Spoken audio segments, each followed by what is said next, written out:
सम्मानित क्षेत्र से, विभिन्न क्षेत्रों से, विभिन्न गांवों से आए हुए सम्मानित बुजुर्गगण, हमारे पिता तुल्य, हमारे चाचा तुल्य, हमारे मित्र, हमारे साथी, हमारे भाई,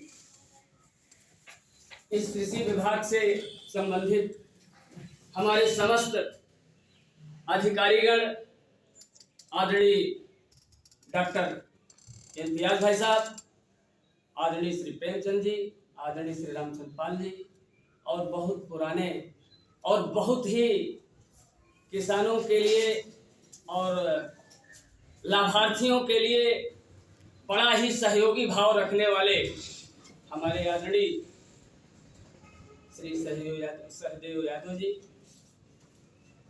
और ऐसे सभी सम्मानित बुजुर्ग जो हमारे बीच में हैं, जिनको मैं सब व्यक्तिगत रूप से जानता भी हूँ, पहचानता भी हूँ, शायद किसी को न पहचानता हूँ। मैं सबका इस परिसर में हार्दिक अभिनंदन करता हूँ, स्वागत करता हूँ, प्रणाम करता हूँ।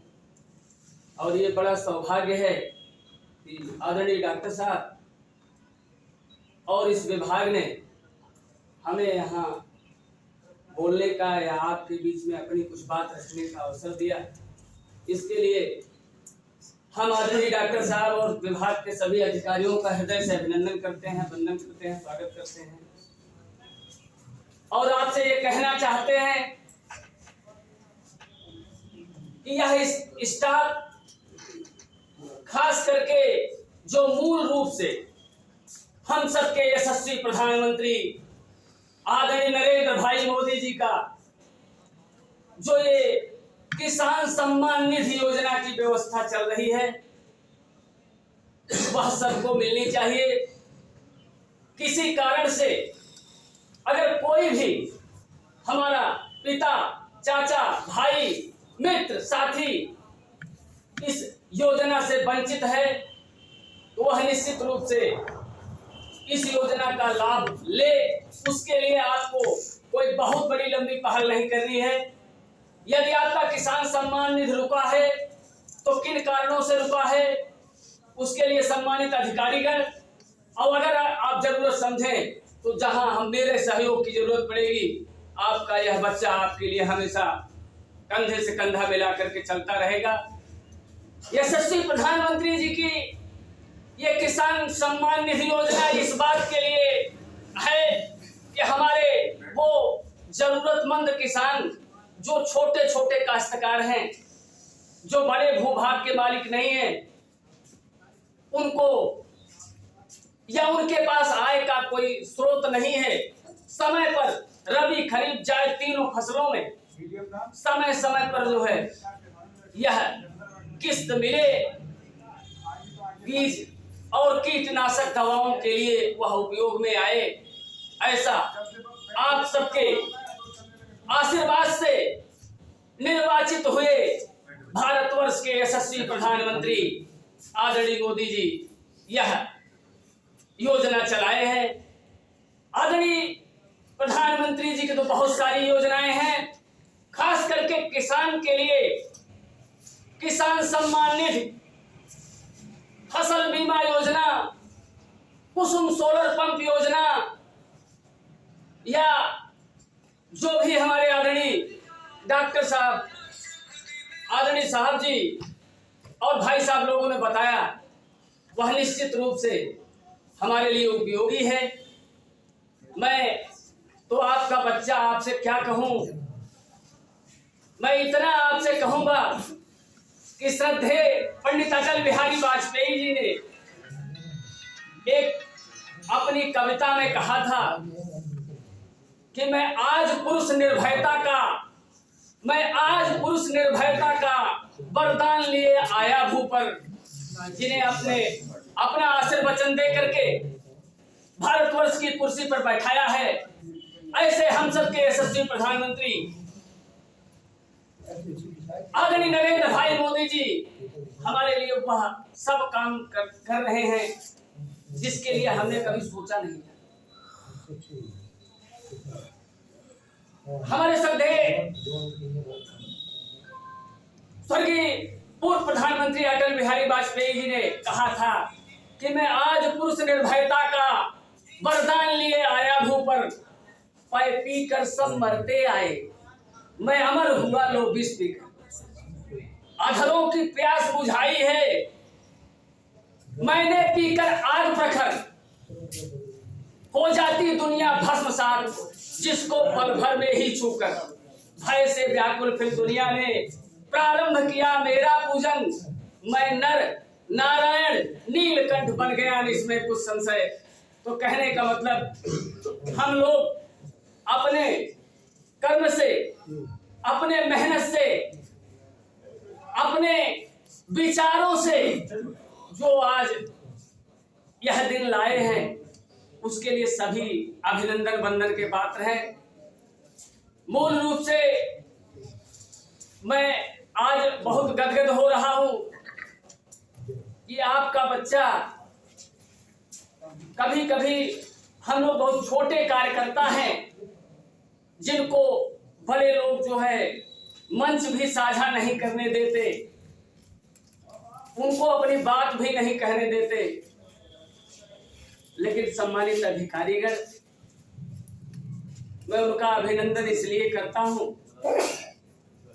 कि हमारे आपके सबके घरों के बच्चे जो एक कमरे में बंद होकर के त्याग, तप, तपस्या और बहुत अच्छी मेहनत करके जो है जब मुकाम हासिल करते हैं और मुकाम हासिल करके वो कुर्सी पर बैठ जाते हैं, और उस कुर्सी पर बैठ करके जब उनके अंदर संवेदनशीलता नहीं रह जाती, एक आम जन से जब उनका भाव विचार अच्छा नहीं रह जाता, पीड़ा उस समय होता है। इसलिए जो है यशस्वी प्रधानमंत्री जी कहते हैं कि मुझे उन लोगों से बहुत मतलब नहीं है जिनकी व्यवस्था खुद विधाता ने ही पूरा किया है। अधिकारियों को जब मैं संवेदनशीलता से पेश होते हुए जानता हूं, देखता हूं, तो मेरा हृदय गदगद हो जाता है। क्योंकि बहुत सारे लोग ऐसे हैं जो अपनी बात भी नहीं पूरी कर पाते, सही बात को कह नहीं पाते, उसके लिए दूसरे पर आश्रित रहते हैं। सम्मानित अधिकारी गणों के पास जाकर के कई चक्कर लगाते हैं, चाहे वो निराश्रित विधवा पेंशन हो, चाहे दिव्यांग पेंशन हो, चाहे वृद्धा पेंशन हो। जब यहां आने के बाद सम्मानित अधिकारीगण आपको सम्मान आपका क्यों रुका है, आपका कैसे होगा, कौन सी ऐसी व्यवस्था करें, Aadhaar card, bank passbook, mobile number, ration card, आय प्रमाण पत्र जो भी है, इसको जन सुविधा केंद्र पर फीड करा करके इसकी हार्ड कॉपी मुझको दे दीजिए, मैं इसको ले जाकर के जिला समाज कल्याण अधिकारी में दे दूं, दे करके आपकी पेंशन पास करवा दूंगा।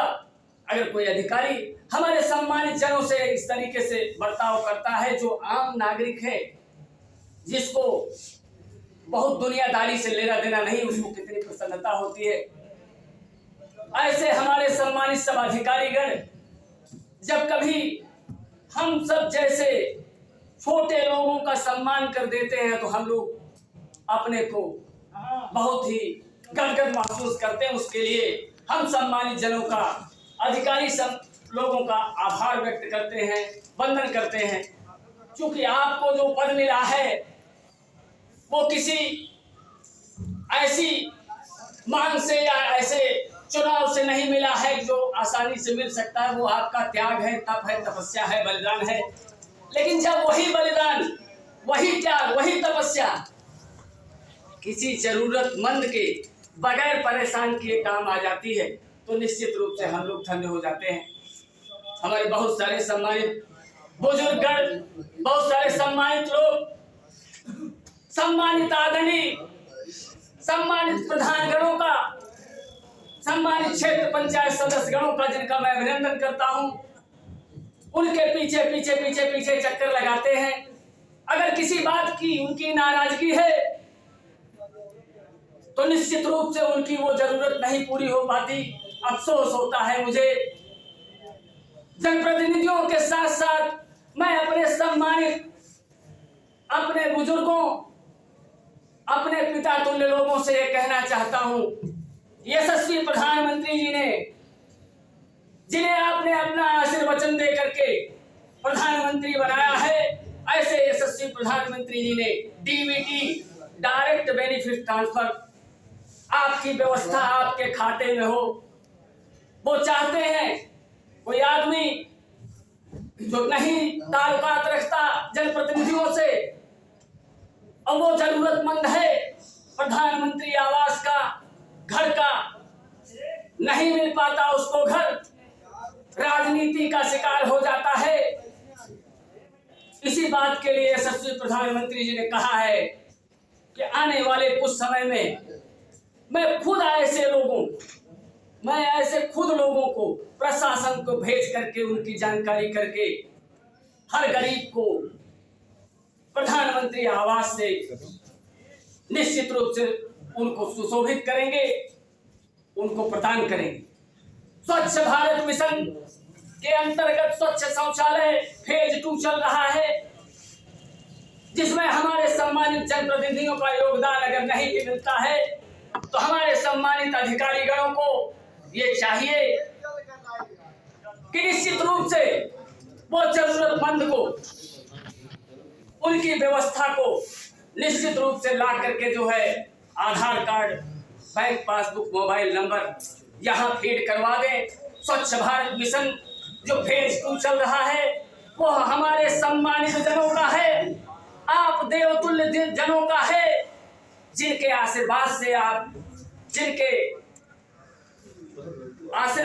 जिनके मत से आज आपने यशस्वी प्रधानमंत्री को प्रधानमंत्री बनाया है। ये आपकी देन है। आयुष्मान हो, कोई पहल नहीं। आयुष्मान के लिए तो मैं दावे के साथ इस बात के लिए कहता हूं कि आदरणीय डॉक्टर साहब बड़े ही शालीन विचारधारा के, उनकी टीम भी बड़ी ही शालीन है। कोई पहल नहीं करनी है। आधार कार्ड के साथ राशन कार्ड, बैंक पासबुक ले जाकर के आप दे दीजिए।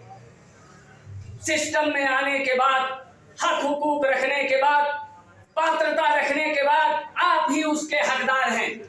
चाहे वो उज्ज्वला योजना हो, चाहे वो किसान सम्मान निधि योजना हो, चाहे हर घर नल से जल की व्यवस्था हो, सारी योजनाओं का आपको सीधा का सीधा लाभ यशस्वी प्रधानमंत्री जी देना चाहते हैं। वो जानते थे कि हो सकता है कहीं छूट गए हों हमारे पात्र लोग, इसलिए प्रशासन चला गांव की ओर। सारे अधिकारियों को गांव में भेज करके इस बात की जानकारी करने का काम उन्होंने किया है विकसित संकल्प यात्रा के अंतर्गत। मैं बहुत ज्यादा ना कह करके आदरणीय डॉक्टर साहब ने और आप सबके आशीर्वाद ने जो हमको समय दिया, मैं उस बात के लिए आपसे ये जरूर कहना चाहता हूं कि आपका जो हक हुकूक है वो किसी का मोहताज नहीं है। इसी के साथ मैं एक बात कह करके अपनी बारी को विराम दूंगा। दुनिया का इतिहास पूछता, रोम कहाँ, यूनान कहाँ, घर घर में सुबह अग्नि जलाता वह उन्नति ईरान कहाँ, दीप बुझा पश्चिमी गगन का बर्बर अधियारा फैला, किंतु चीर करतम की छाती, भारत हिंदुस्तान हमारा हिंदुस्तान सब में महान।